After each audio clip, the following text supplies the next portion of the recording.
Hello friends, welcome to our channel. మీనాకి warning ఇస్తూ బాలుకి అడ్డంగా దొరికిపోయిన శోభ, ప్రభావతికి షాక్ ఇచ్చిన శృతి.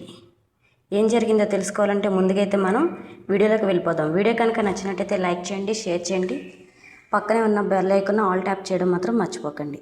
అయితే మీనా నాటు వైద్యం అయితే తెలుసుకుని ప్రభావతికి అయితే కాపడం పెట్టడానికైతే గదిలోకి వెళ్తుంది కదా. ఎందుకు వచ్చావని చెప్పి ప్రభావతి మీనాపై అరుస్తూ ఉంటుంది.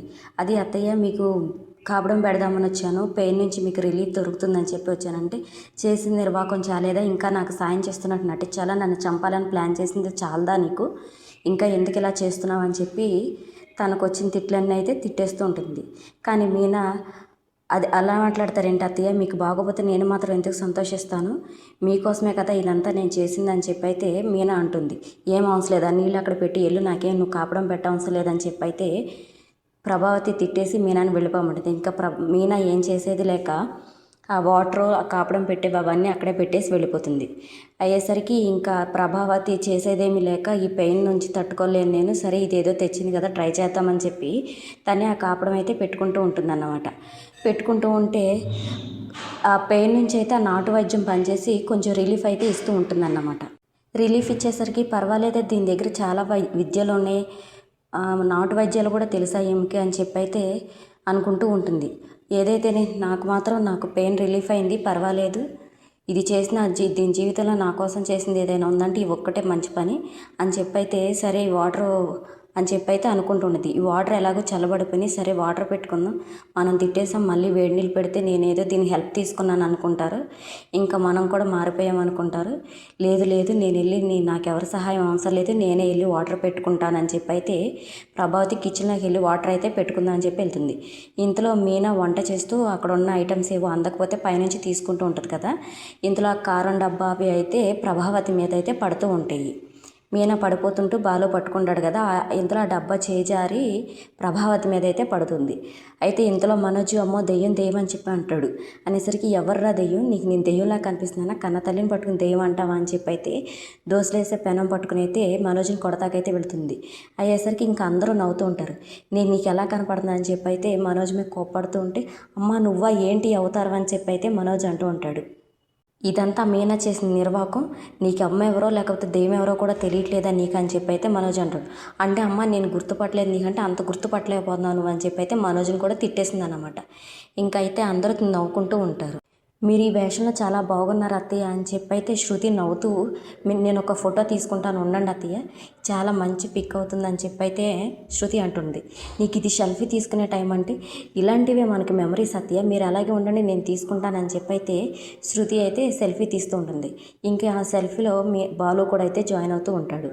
ఇంకా అయ్యేసరికి అందరూ కలిసి ఒక పిక్ అయితే తీస్తారు. ఇంకా తీసేసరికి ఇంకా ఆ రోజు అయితే అయిపోతుంది. దాని నెక్స్ట్ డే రోహిణి వాళ్ళ అత్తయ్య దగ్గరికి అయితే వెళుతూ ఉంటుంది. వెళ్ళి చూడండి అత్తయ్య, ఈ శృతి ఎంత పని చేసిందో చూడండి అని చెప్పి అయితే చూపిస్తుంటుంది. ఏం చేసిందంటే రాత్రి సెల్ఫీ తీసింది కదా, ఆ సెల్ఫీ తీసుకెళ్ళి తను స్టేటస్ పెట్టింది. తన కాంటాక్ట్స్లో ఉన్న తన బంధువులు, మన బంధువులు అందరూ చూస్తారు, మీకు ఎంత అప్రతిష్ట, మీరెంత చిన్నపోతారు, మీ గౌరవం అంతా ఏమైపోతుంది చూడని చెప్పి అది అంటుంది. ఈ శృతికి ఏమీ తెలియట్లేదు, అసలు ఏది పెట్టాలో ఏది పెట్టకూడదో తెలియట్లేదు, రాను నీ పిల్ల చేష్టలకి అదుపు లేకుండా పోతుంది, దీనికి ఎలాగైనా సరే నేను బుద్ధి చెప్పాలి, లేదంటే అత్తయ్య అన్న గౌరవం కూడా లేకుండా పోతుందని చెప్పి అయితే ప్రభావతి చాలా సీరియస్ అయితే అవుతూ ఉంటుంది. నువ్వు వెంటనే రెడీ అవ్వు రోహిణి, నేను నిన్ను ఒక చోట తీసుకెళ్తానని చెప్పి అయితే ప్రభావతి అంటుంది. ఎక్కడికి అత్తయ్య అంటే, చెప్తున్నాను కదా పద నువ్వు అని చెప్పి అయితే తనని తీసుకుని అయితే తన డ్యాన్స్ స్కూల్కి అయితే వెళుతుంది. అక్కడికి వెళ్ళేసరికి ఇంకా ప్రభావతి వాళ్ళ ఫ్రెండ్ కామాక్షి, వచ్చావా వదిన స్టార్ట్ చేద్దామంటే, స్టార్ట్ చేద్దాము, క్లాస్ తర్వాత స్టార్ట్ చేద్దాం, ముందు చాలా ఇంపార్టెంట్ పని ఉందంటే, ఏమైంది వదిన అంటే, నువ్వు టీ పెట్టు, చాలా ఇంపార్టెంట్ గెస్ట్ వస్తున్నారని చెప్పి అయితే అంటుంది. కూర్చో రోహిణి అని చెప్పి రోహిణిని కూడా కూర్చోమంటారు. ఎవరా ఇంపార్టెంట్ గెస్ట్ ఆంటీ అని చెప్పి అయితే రోహిణి అడుగుతుంది. చెప్తాను కదా, తినబోతు రుచి అడగటం ఎందుకు, చెప్తాను కదా వచ్చాక చూద్దులే నువ్వు కూడా అని చెప్పి అంటుంది. అయితే ఇంతలో అక్కడికి శృతి వాళ్ళ అమ్మ శోభ అయితే వస్తుంది. చెప్పండి, నన్ను ఎందుకు పిలిచారని చెప్పి అయితే శోభ అడుగుతుంది. పర్లేదు కూర్చోండి వదిన అని చెప్పి అంటుంది ప్రభావతి. చెప్పండి అంటే, రాను మీ అమ్మాయి చేష్టలకి అదుపు లేకుండా పోతుంది, కనీసం అత్తగారన్న మర్యాద కూడా ఇవ్వట్లేదు అని చెప్పి అంటుంది. మా అమ్మాయి ఏం తప్పు చేసిందంటే, మీ అమ్మాయి ఆ మీనాతో కలిసి చెడిపోతుంది, మీ అమ్మాయి మంచిదే బేసిక్గా, బట్ తనతో ఫ్రెండ్షిప్ చేయడం వల్ల చెడిపోతుంది అని చెప్పి అంటుంది. అంటే ఏం చేసిందని చెప్పంటే రాత్రి ఇలా వేషం వేసింది, పొద్దున్న ఇలా సెల్ఫీ తీసి స్టేటస్ పెట్టింది. మా ఫ్యామిలీకి ఎంత ప్రతిష్ట, ఇలాంటి పనులైనా చేసేది, అత్తగారింట్లో ఉన్నప్పుడు జాగ్రత్తగా ఉండాలని తెలియదే, ఇదేనా మీ అమ్మాయికి మీరు నేర్పిందని చెప్పి ప్రభావతి అంటుంది. అయ్యేసరికి ఆలోచించి మాట్లాడండి, జాగ్రత్తగా మాట్లాడండి, మా అమ్మాయి తప్పే ఉంది అందులో, తను చేసే చిలిపి చేష్టల గురించి చెప్పారుగా, మీరు అన్నిటికీ ఇష్టపడే చేసుకున్నారు కదా పెళ్ళి, అప్పుడు తెలియదే మీకంటే అది మా అబ్బాయి చేసుకున్న నిర్వాకం, కానీ మీ అమ్మాయి చేష్టలు చేసే పనుల వల్ల నాకు ఎంతో మర్యాద పోతుందని చెప్పి అంటుంది. ఇలా చేస్తే నేను ఊరుకోని శృతినంటే, శృతి పెళ్ళయ్యే వరకే మా అమ్మాయి, పెళ్ళైన తర్వాత మీ అమ్మాయే కదా, మీరే సర్ది చెప్పుకోండి అని చెప్పి అయితే శోభ అంటుంది. నేను చెప్పాల్సిన విధానం వేరుగా ఉంటుంది, ముందుగా మీకు చెప్తున్నాను నేను, మీరు మీ అమ్మాయిని మందలించుకుంటారని చెప్పి అంటూ ఉంటుంది ప్రభావతి. సరే నేను చెప్తాను, నా వంతు ప్రయత్నం నేను చెప్తానని చెప్పి అయితే అంటూ ఉంటుంది. ఇంకా తను అలా అనేసి సరే నేను వెళ్తున్నానని చెప్పి అయితే అక్కడి నుంచి వెళ్ళిపోతుంది. వెళ్ళిపోయేసరికి తను ఇంట్లోంచి బయటకు వచ్చినాక ఇది కూడా ఒక మంచిగైంది, ఎలాగైనా సరే ఈ గొడవను పెద్ద చేసి శృతిని రవిని మా ఇంటికి తీసుకొచ్చేసుకుంటాను, ఇక నా కూతురు అల్లుడు నా దగ్గరే ఉంటారు, నా వ్యాపార సామ్రాజ్యానికి వీళ్ళని నేను ఓనర్స్గా చేసుకుంటానని చెప్పి అయితే అనుకుంటూ ఉంటుంది శోభ. అయ్యేసరికి తను అలా అనుకుంటూ వెళ్తూ ఉంటుందన్నమాట. ఇంటికి వెళ్తుండగా ఇందులో అక్కడ మీనా అయితే కనిపిస్తుంది.